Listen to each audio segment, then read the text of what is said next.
Warriors win game one in overtime, 124-114. I felt like this was a well-played game, especially for like the Cleveland Cavaliers. Even though they didn't shoot particularly well, like LeBron James had 51. He had 51, 8 rebounds, 8 assists. Epic game. He's the first player to score 50 plus in the finals and lose. The sixth player to score 50 plus in the finals. All the other guys have won. It's really heartbreaking. I mean, there's a lot of things that happened in this game. LeBron really didn't have that much help. But Kevin Love had 21 and like 13 rebounds.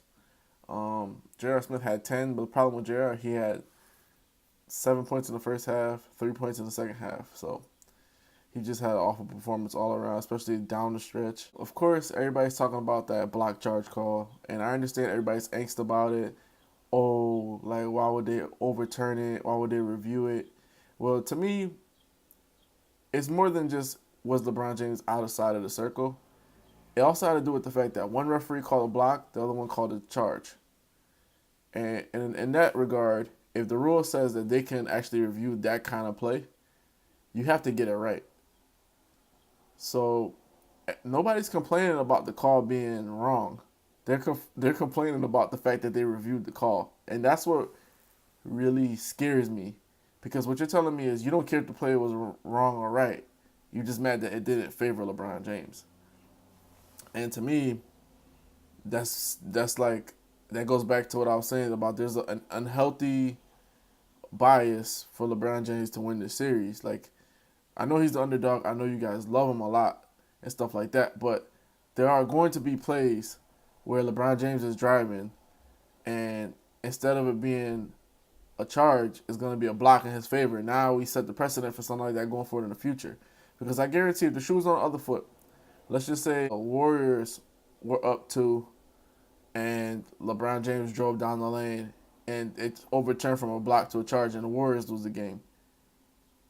That would benefit LeBron. I don't think we would ever hear anything about that call. So I think we have to understand what's good for the goose is good for the gander as well. It's like something like that. They have to get that right. So I don't hear any complaints about them getting it wrong or right. I hear them just the fact that they had to look it over is a problem for you guys. Come on. How many times there's been calls where people are like, I wish we could overturn some of these calls. And that's one of them. It didn't go the Cavs' way, and I understand that. But to me, that didn't cost the Cavs the game. Because even when that whole play occurred, Durant hit 2 free throws to tie the game. So the game was tied.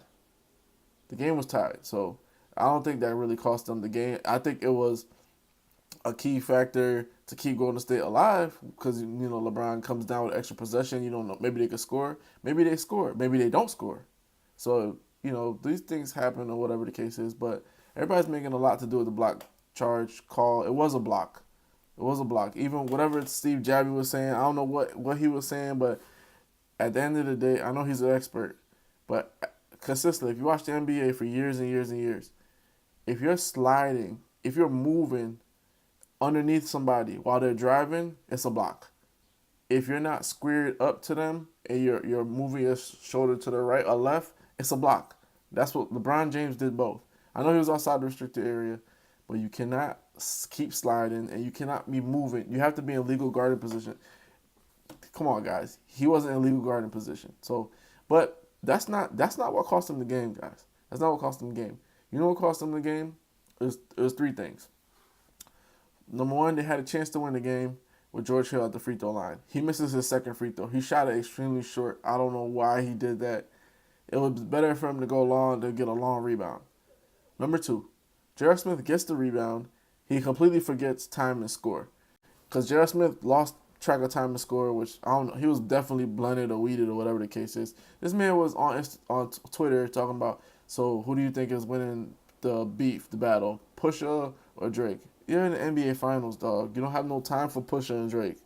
Like nobody cares about that right now. You're in the finals. But to me, J.R. Smith rebounding the basketball, pulling it out. This dude didn't have the idea to even think, why don't you lay the ball up? Why don't you put it back up? Or why don't you pass it to LeBron, who's at the top of the key wide open? Or why don't you call timeout? And another thing is, like, he can't hold all the responsibility. Why didn't Ty Lue call timeout? Why didn't LeBron call timeout? I understand JR is nutty or whatever the case is, but if you know he's nutty, you got to make a move too. You see what I'm saying? you have to do something to counteract what he's gonna do. You have to call timeout, run up to the referee, something. But he thought they were up. I don't know where he got that from. That's a huge blunder on his part. He just needs to own up to it. Cavs have to move on from that one. But the third thing to me that really cost them the game is overtime. They couldn't score. LeBron stayed at the top of the key, and it was a wrap there. Like he was drilled at the top of the key a bunch and trying to pass out and everything like that. And people making like a big fuss about the officiating. I feel like the officiating was poor in certain aspects, whatever the case is. But Cavs had their chances. They had 3 chances, like I mentioned. George Hill, free throws. He free throws 4.7. Warriors probably don't win that game. They probably don't win that game. On top of that, then you got J.R. Smith with the offensive rebound over Kevin Durant, which is, so I'm going to talk about Kevin Durant in a bit too, because there's something wrong with KD right now, boy, I'm telling you.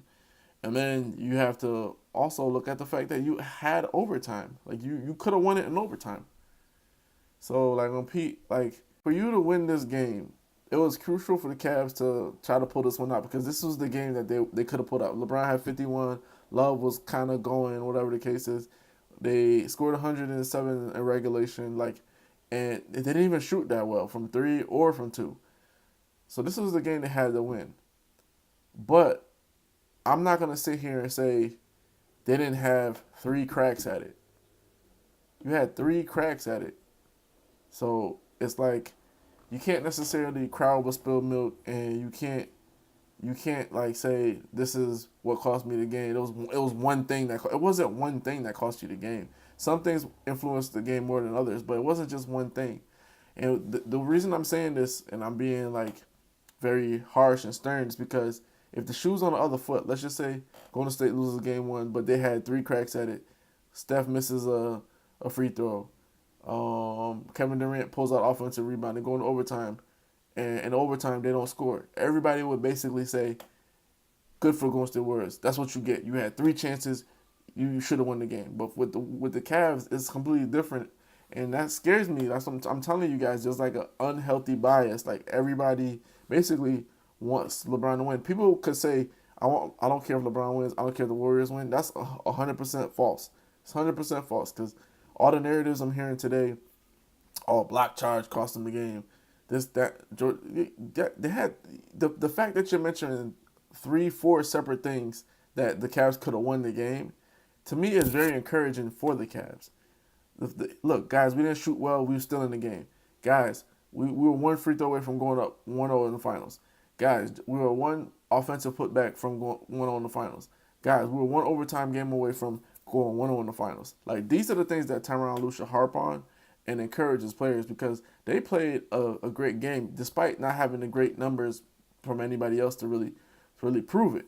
So there's a lot to be encouraged. You know, like, I don't feel like we should necessarily think, oh, like the referees completely damaged the Cavs. Like, the Cavs still had opportunities. Even like with the George Hill foul thing, there would be times where refs swallow their whistle. They wouldn't call that little hold on Klay Thompson. They would just be like, whatever. So they got a benefit of the whistle there, even though it was correct. It was correct play. See, the thing is just like, what I don't like about fans, they think they're like, well, if it doesn't benefit my favorite player, they don't call it. They don't care if something's right or wrong. They just care if it doesn't benefit one side or the other. Like, they don't care if it's just right or wrong. And that freaks me out, because it's like, so you would want them to call a charge even though it was a block. So next game, let's just say it happens to LeBron and he's coming down the lane or whatever, and they call a block, or they call a charge when it was really a block. And then let's just say Cavs lose by 2 in a scenario like that.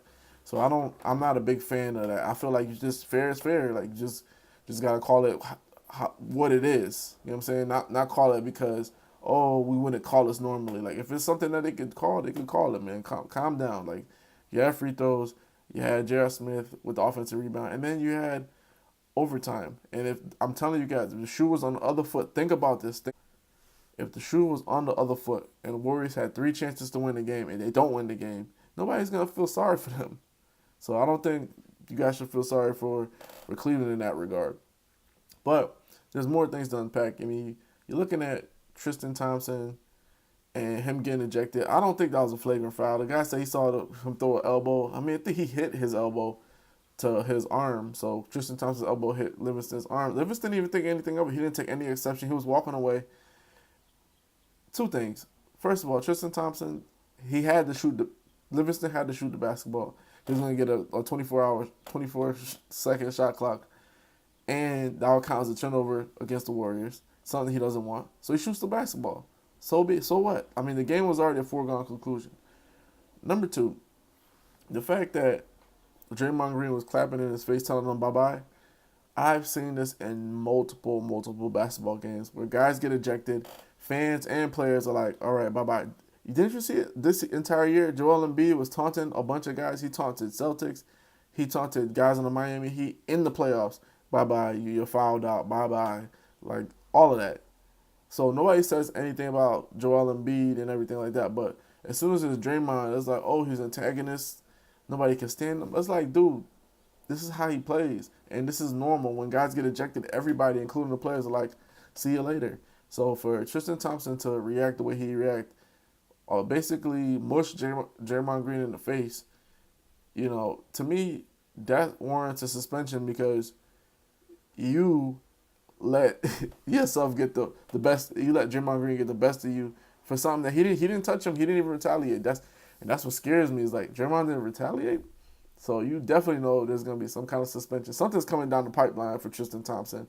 I don't think that was a wise decision on his part. He's very important because the Cavs out-rebounded the Golden State Warriors by 20-plus rebounds, and Tristan Thompson is part of that. Let me see. Tristan Thompson had 5 rebounds. Love had 13. Tristan Thompson is part of that rebounding clique. So it was a big margin that they out-rebounded them from. So, if he gets suspended, which most likely I think he will get suspended. You can't just mush a guy while you already got ejected for a flagrant 2 and think nothing's going to come down the pipeline. As far as Kevin Love coming off the bench during that skirmish, I hope they don't suspend him. I feel like maybe he thought the game was over. There wasn't a fight. So I don't think, because think about this. Like the Knicks lost a finals because Patrick Ewing some guy stepped on the court, whatever the case is. So by the letter of the law, Kevin Love should be suspended. But by common sense standards, he didn't do anything. Like he didn't do anything. He wasn't crazy or nothing like that. So I don't think he should get suspended. This game was a crazy game. LeBron had monster numbers. I respect everything that both teams did. I mean, to me, it was a hard-fought game. And it just came down to 3 breaks. All 3 went in Golden State's favor. If one of the 3 don't go in their favor, they don't win the game.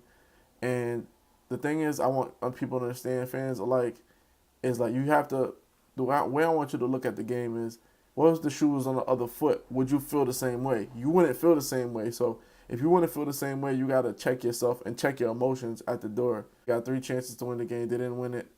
So be it, whatever the case is. They have to move on to the next game. J.R. Smith, this is going to be another J.R. Smith game.